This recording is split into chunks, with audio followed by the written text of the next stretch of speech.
Hey guys, in today's video I just want to break down a trade that I took on the SPY. Kind of a small little short trade, but really didn't get a whole lot of follow through on it.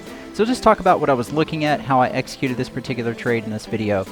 I'm Tex. If you are new here, I share my journey and experiences with trading and investing in the stock market. Thanks a lot for watching. Let's get started.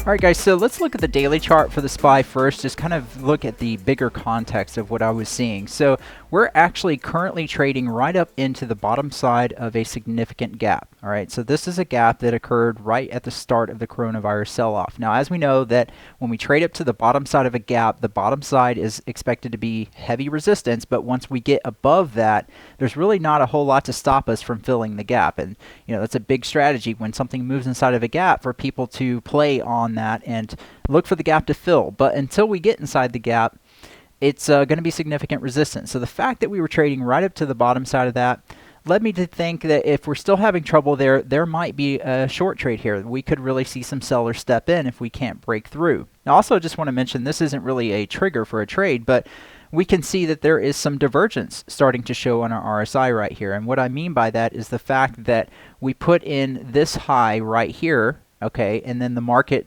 pulled back, and then we have since retraced, and we've actually put in a new high here that is above this high, all right? But what we see on the RSI is that we actually have put in a lower high. So that's the start of divergence. Now, like I said, it's not necessarily a trigger for a trade or this trade that I took today, but it's something to be aware of going forward.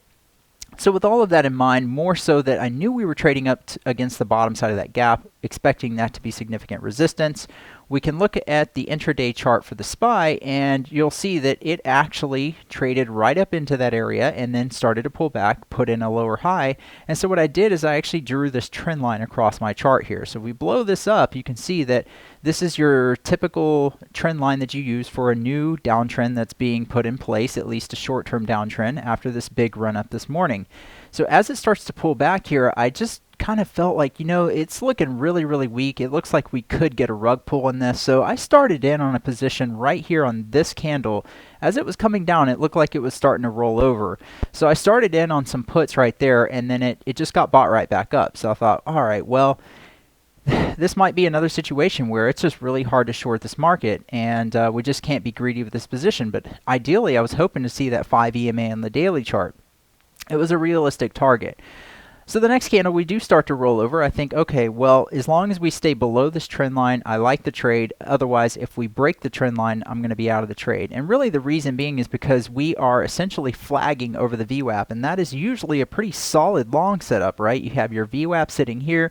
You've got this downtrend here. So what you'd be looking for is a break of that trend, kind of a flag break, and that is your trigger to, you know, take a trade like that long on that break, especially with the volume follow through coming in. But again, we had that significant resistance right overhead. So the odds didn't really favor it, and that's really what I was playing off of, is the fact that it looked like it was going to roll over. And in fact, we did start to get a nice little rollover here. Came right here into the pivot point. And as we came into that pivot point, I paid myself just a little bit just to take some of the risk off. And then we retraced all the way back up here into the trend line. So I was watching this very closely here, said, okay, if we break that trend with confirmation, I'm going to take the trade off for a loss. I'm not going to fight it, all right, because it could easily get in that gap and start running. We've heard a lot of 325, 326 call flow coming through on the SPY last week and this week, all right? So there's certainly that possibility. But nevertheless, the stop never really got triggered. We pulled back, and then we finally get a nice wash here coming down. So I'm really selling all the way down on this. My last sell on this was at 1052. Let me just pull my orders over here for you. So my last sell was at 1052, and that is right here on this candle. So basically as we were coming down here. And really, I decided to go ahead and take it off again because of what I was seeing on QQQ. And this is a really important lesson that you guys always need to be aware of, even if you're trading, you know, stocks, individual stocks, Apple, Nvidia, but especially if you're also trading the market like SPY or QQQ, you need to be aware of what the other index is doing. So if we pull up QQQ's chart, which of course is the ETF for the NASDAQ, we can see at that same time the Qs are pulling nice and hard, and it comes right down into that previous low of day. So this blue dashed line right here is marking the previous low of day, and then right here, this yellow line, that's marking the 5 EMA on the daily chart. Okay, so the Qs came right down into that level, so I knew right away that there was a real high probability that they would at least initially bounce off that level. And when that happens, the SPY is probably going to react to it. So if we go look at the SPY chart, we'll see that it actually bounced at the same time. All right, there we go. Get it pulled up here. Okay, so that was right here. Okay, this is right whenever the Qs were bouncing off of its previous low of day, that 5 EMA sitting right there. So SPY rips all the way back up into the VWAP in the bottom side of that trend line. Okay, so again, kind of in this market right now, we found that it's just, you can't be greedy with these shorts. It's not been a super easy market to short, in my opinion. I'm not really a great short seller anyways, but I've just found that when I do short, I'm not being greedy with the position. You can certainly leave a piece on and look for that bigger move, but I mean, as of right now, dips continue to get bought, and until we really get any confirmation of, you know, really closes below the daily 9 EMA, then I'm going to continue to basically think that dips are going to continue to get bought. It might be that the SPY is going to go and try and fill that gap.